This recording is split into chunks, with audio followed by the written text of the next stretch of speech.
të devotshëm. Thot Allah subhanahu wa ta'ala: inna lil muttaqina 'inda rabbihim jannatin na'im. Me të vërtet, të devotshmit tek Zoti tyre kanë xhenetet plot begati, plot mira.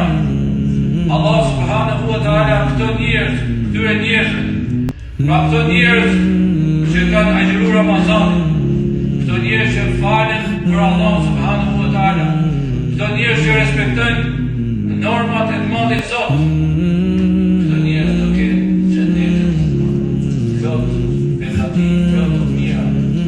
Prandaj, në këtë muaj Ramazanit besimtari e kërkon shumë xhenetin e Allah subhanahu wa ta'ala, sepse nuk ka si xheneti. Xheneti Allah subhanahu wa ta'ala është çfarë syri nuk e ka pa, peshë se ka ngjuar dhe mendja robi nuk e ka imagjinuar. Prandaj tregohet një nga sahabët e profetit alayhis salam, shokët e profetit që u eduku me iman, me besim, ata ka qenë më të varfër se sa ne në ekonomi, po nuk krahasohet me ne tek imani, tek besimi që kishin. Njëri në luftën e Bedrit para se të fillojë lufta e Bedrit, po hante disa hurma dhe profeti alayhis salam e sa kush merr pjesë në